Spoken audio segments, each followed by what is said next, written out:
When Ava returns to her small hometown for the summer, she's reunited with her childhood best friend Lila and unexpectedly drawn to Lila's older brother, Caleb, a brooding army veteran with secrets of his own. What starts as a spark quickly ignites into forbidden feelings, forcing Ava to choose between loyalty and love. As past flames resurface and friendships are tested, Ava and Caleb must risk everything, including their place in the only family she's ever known, for a chance at something real. But love is never simple, and neither is betrayal.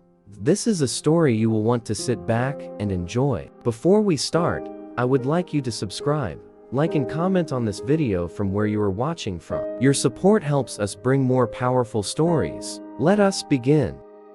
The summer air was thick with the scent of honeysuckle and freshly cut grass as I wheeled my suitcase up the long gravel driveway. It had been 3 years since I last set foot in Willow Creek, the small town I grew up in, and everything looked exactly the same except me. I was older, wiser, maybe a little more cynical. After college, life had chewed me up and spit me out.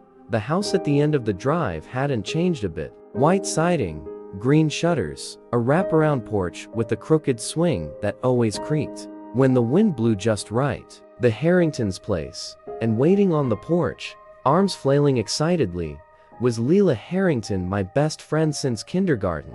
"Ava," she screamed, launching off the steps like a rocket. I barely had time to drop my bag before she tackled me in a hug that nearly knocked me off balance. "You look exactly the same," she beamed, pulling back to study me. "But your hair, you cut it." I laughed. "Yeah, big changes. Come on, everyone's inside. Mom made lemonade. Oh, and guess who's home for the summer too?" she added with a sly smile. Before I could respond, the screen door creaked open behind her and he stepped out. Caleb Harrington, Lila's older brother, taller, broader, scruff along his jawline. The same stormy gray eyes that had once made my 16-year-old heart skip.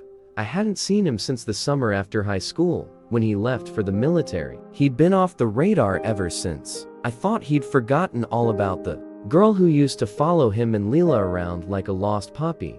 "Hey," he said, voice lower than I remembered. "Ava, right?" I tried not to flinch. "Right." "Wow," Lila jumped in. "Don't be weird, Caleb. Of course, it's Ava." She was practically our third sibling.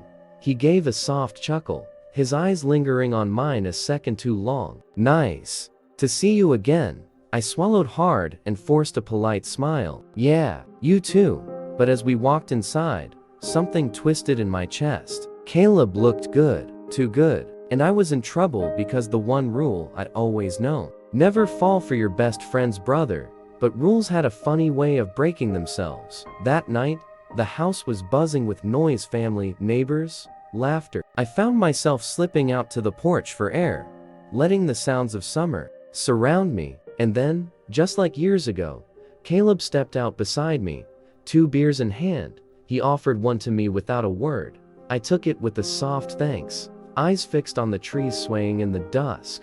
He leaned on the railing. "I didn't expect you to grow up like this." I turned slowly. "Like what?" He glanced over, his eyes unreadable. "Beautiful." I froze. Before I could reply, the screen door burst open. Lila called, "You gotta see what Mom just found." I turned toward her, heart pounding.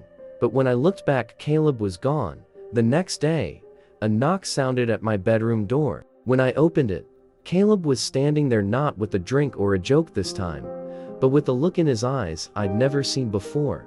"I need to talk to you," he said, voice low, and when I stepped aside to let him in, I had no idea just how much that conversation would change everything. I stepped back to let Caleb into the room, nerves buzzing like electricity in my skin. He closed the door softly behind him and stood there, hands in the pockets of his jeans, gaze fixed on the floor like he wasn't sure how to start. I folded my arms, heartbeat loud in my ears. "What's going on?" He looked up. "I shouldn't have said what I did last night." I blinked. "You mean calling me beautiful?" He nodded once, jaw clenched. "Yeah." I crossed a line. There was a silence so thick, it felt like gravity had doubled in the room. "Why?" I asked, even though I already knew the answer. "Because You're Lila's best friend. Because if I touch anything between you two and something that matters to both of us. His voice was low, restrained. I stepped closer before I could stop myself. But you meant it. He stared at me, not denying it. That's the problem. My breath hitched. I had spent years burying the memory of my teenage crush on Caleb Harrington, his crooked smirk, his gravel rough laugh, the way he used to call me kiddo even though we were only 3 years apart. I'd worked hard to forget him, but now, standing in front of me like this, regret in his eyes, desire carefully concealed behind it, I couldn't stop remembering. Then maybe we just don't cross the line, whispered. Maybe we just acknowledge it's there. He took one slow step forward. I'm not sure I can do that. And then he kissed me. It was slow at first, careful, as if testing whether this moment was real, then deeper, urgent, like he was trying to make up for all the years in between. When we finally broke apart, my lips were tingling, and my breath came in short bursts. Caleb, I whispered, unsure if I was pleading with him to stop or not to. But the knock at the door startled us both. Ava? Lila's voice rang out from the hallway. Wanna come help me pick strawberries out back? I turned to the door, panic rushing. In? Yeah, I'll be right there. When I looked back, Caleb was already backing toward the window. I shouldn't have come, he said, voice hard with guilt. This was a mistake. And then, like something out of a teenage movie, he climbed out the window, leaving my heart pounding and my lips still tasting of him. That afternoon, I spent hours with Lila in the garden, laughing, chatting, pretending nothing had happened. But inside, I was falling, and that night, as I lay in bed, I opened my phone to check my messages. Only one name stood out. Caleb, meet me at the lake. Midnight. Alone. Exactly midnight. I crept past the creaking floorboards, slipped out the back door, and made my way to the lake, moonlight dancing on the water's edge. But when I got there, Caleb wasn't alone. He was standing at the edge of the dock, speaking in hushed tones with another girl, and the way she touched his arm, it made me wonder if I was just a momentary mistake, or worse, not the only one. The moon cast a pale silver glow over the lake as I stepped out from the trees, my footsteps soft on the dew-kissed grass. There was Caleb, standing at the end of the dock, and next to him a girl. She was tall, blonde, effortlessly pretty. She laughed softly, her hand brushing his arm with a familiarity that twisted my stomach.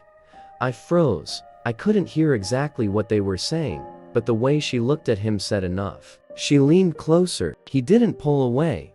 Was this what I was to him? A moment? A mistake? My heart thudded as I took a quiet step back.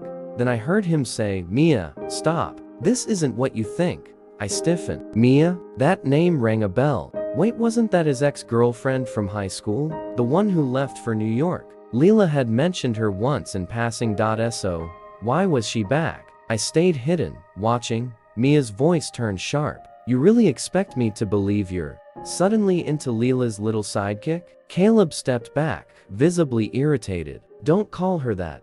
And that's when I made a mistake. I shifted my weight, snapping a twig beneath my foot. Caleb's head turned instantly. Ava? Mia turned too, her expression twisting into something smug. Well, speak of the devil. I straightened my shoulders and stepped fully into the moonlight. Didn't mean to interrupt. Mia crossed her arms. You didn't. We were just saying goodbye. Caleb stepped forward, but I stopped him with a glance. It's fine. I was just going for a walk. He looked torn. Ava, wait, but I was already turning away. The next morning was worse. I sat at the Harringtons' kitchen table, smiling through breakfast while Lila talked about an upcoming town fair, while Caleb avoided my eyes entirely. And Mia? She showed up at the back door with a pie for Mrs. Harrington. Like she belonged there. Like I hadn't even happened. Lila leaned toward me with a grin. I think Caleb and Mia might be back on. Weird, right? But kind of sweet. They've always had history. I nodded. Heart cracker. With that afternoon, I packed a blanket, a book, and went to my favorite spot under the old oak tree near the river bend. A quiet place, away from everyone. I needed time to think, but as I sat beneath the rustling leaves, trying to breathe past the ache in my chest, I heard footsteps approach. I looked up, expecting Lila. It was Caleb. He looked rough, dark circles under his eyes, hair tousled, tension in every line of his body. "You weren't supposed to see that," he said. "I wasn't supposed to feel anything," I replied quietly. He dropped to the ground beside me. Mia showed up out of nowhere. I told her I'm not interested, but she's persistent. I didn't speak. I didn't know what to say. "I meant what I said the other night," he added, voice raw. "That kiss, it wasn't a mistake. I haven't been able to stop thinking about you." I turned to him slowly. "Then why didn't you say anything?" "Because I'm scared," he admitted. "Scared of what this means. Scared of hurting Lila. Scared of how deep I already am." I blinked back, the sting in my eyes. "I don't want to be your secret, Caleb." "You won't be," he said. "Not anymore." And then he reached into his pocket and pulled out a letter. "It's from Mia. I think you should read it." I unfolded the letter with trembling hands. The handwriting was elegant, the words sharp, and when I reached the final line, my blood ran cold.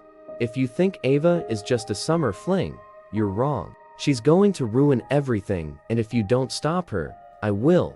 The letter slipped from my fingers and fluttered to the grass. My throat was tight. "She threatened me." Caleb looked grim. "She doesn't scare me." "She should," I said. "Because that letter wasn't about me. It was about us." I stood, pacing the riverbank, my thoughts racing. Mia hadn't just come back to rekindle an old flame, she came back to win. And now that she saw me as a threat, she'd do whatever it took to eliminate me.